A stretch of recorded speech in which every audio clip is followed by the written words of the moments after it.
법알목 가이드의 박남주입니다. 저한테 하루 사이에 덕자님이 너무 안 됐다면서 덕자님이 유튜브를 접는 일에 대해서 다뤄달라는 분들이 댓글을 정말 많이 달아주셨습니다. 저 또한 덕자님이 누군지 알고 있었기 때문에 깜짝 놀라서 무슨 일이 있었나? 라면서 덕자님이 마지막 영상이라고 올린 영상을 보게 됐습니다. 그리고 또 그 관련 주제를 다룬 영상들도 보게 됐죠. 그래서 보니까 일단 알 수 있는 것은 덕자님이 개인이 해결할 수 없는 어떤 일이 생겨서 유튜브를 그만두게 됐고, 그 이유는 사람들이 추측하건대 덕형님이 대표로 있는 ACCA라는 회사와 계약상의 문제가 있어서라는 것이었습니다. 왜 추측이라고 말씀드리냐면요, 아직 당사자 간의 사실관계는 명확하게 밝혀진 게 없기 때문입니다. 계약서 내용도 공개가 안 됐잖아요.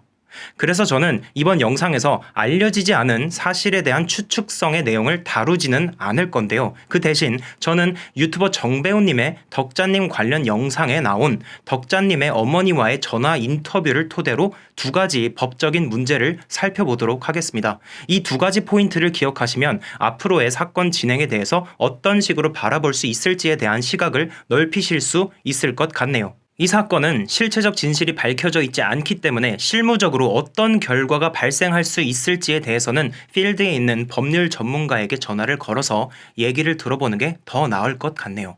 먼저 의견을 구할 두 가지에 대해서 제가 정리를 하고 전화를 걸어보도록 하겠습니다. 자, 첫 번째는요, 과연 덕자님이 ACCA로부터 명예훼손죄로 고소를 당할 만한 일을 했는지에 대한 내용입니다. 덕자 어머니께서 공개한 통화 녹음을 보면 회사 관계자가 명예훼손에 대한 법적 처리를 진행하고 있다고 했거든요. 일단 사이버 명예훼손죄가 성립을 하려면 정보통신망을 통해서 사람을 비방할 목적으로 공공연하게 사실 또는 허위의 사실을 드러내서 다른 사람의 명예를 훼손해야 하는데요. 덕자님이 올리신 이 마지막 영상을 보면 사실 여기에 해당되는 게 없어 보입니다. 그런데 다른 영상을 보니까 이 덕자님이 수익을 몇 대 몇으로 나눈다는 내용을 포함해서 회사와의 계약 내용 중 일부분을 시청자로 하여금 알게 했다는 내용이 많이 나오더라고요. 그 수익 배분율 같은 경우는 계약에서 굉장히 중요한 부분인데 혹시 이걸 공개한 것 때문에 고소를 한다는 것인가? 라는 생각이 들었습니다.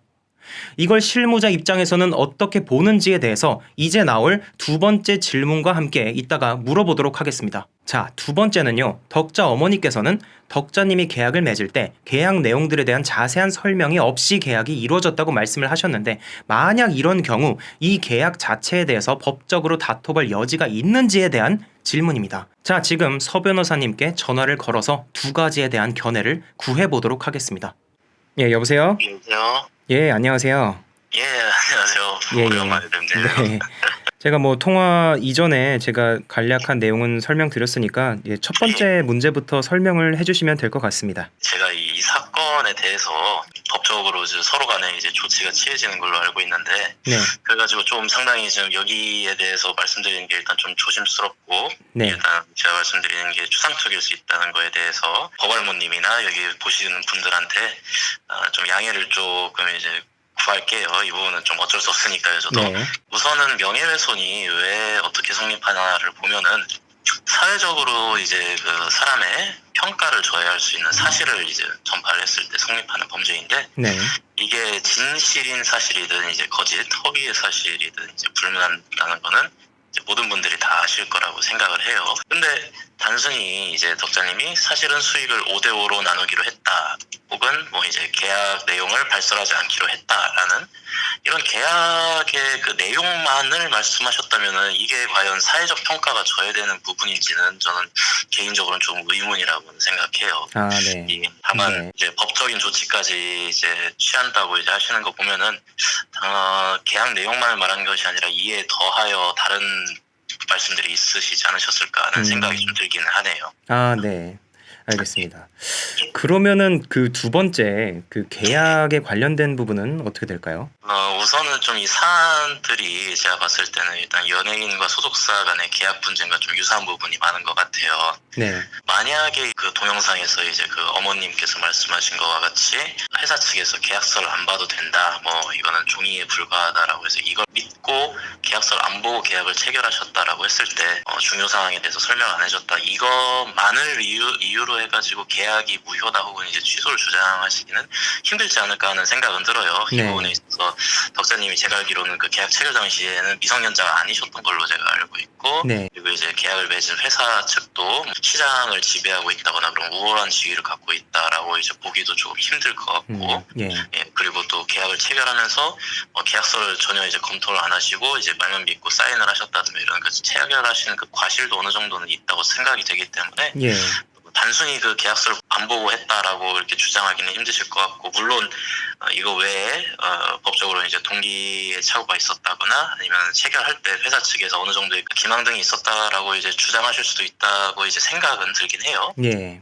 다만 이제 그 체결된 계약의 내용이 이제 사후에 봤을 때 이제 심각하게 불공정하고 사회적으로 봐도 이거는 그 사회 질서에 너무 반하는 내용이다라고 하면은 이 계약 자체가 무효다라고 이제 법원에서 이제 주장을 하실 수 있을 것 같아요. 네. 약관규제법이나 공정거래법 관련해서도 이 사건 계약 분쟁에 있어서 어느 정도 이제 해당하지 않을까 하는 생각은 들어요. 다만 네. 이제 제가 계약서 조항들을 이제 구체적으로 어떻게 규정되어 있나 이걸 본 것도 아니고 이제 그렇죠. 쌍방 간에 어떻게 체결되었나 이런 사정들을 제가 아는 건 아니기 때문에 그렇죠. 예. 네, 이 부분에 대해서는 좀 이 정도로 이제 추상적으로만 말씀드릴 수 있는 거에 대해서는 양해를 좀 부탁드리는 바입니다. 좋은 말씀 주셔서 정말 감사드립니다.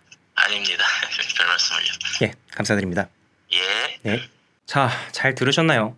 현재까지는 당사자들이 정확하게 입장 발표를 하고 있지 않기 때문에 이 정도의 법적 포인트들을 기억해 두시고 어떻게 법적 분쟁이 진행되는지를 살펴보시면 될 것 같습니다. 지금 양쪽이 법적으로 딱 붙기 직전 같으니까요. 개인적으로는 이렇게 수익을 5대5로 가져간다든지 또는 계약이 끝나든지 문제가 생길 경우에는 채널 자체를 가져가는 식의 계약이 실제로 있다는 사실에 유튜버 입장에서 굉장히 놀랐습니다. 그리고 이런 계약으로 인한 문제가 하필 누구보다도 순수한 덕자님께 발생했다는 것이 정말 가슴이 아프네요.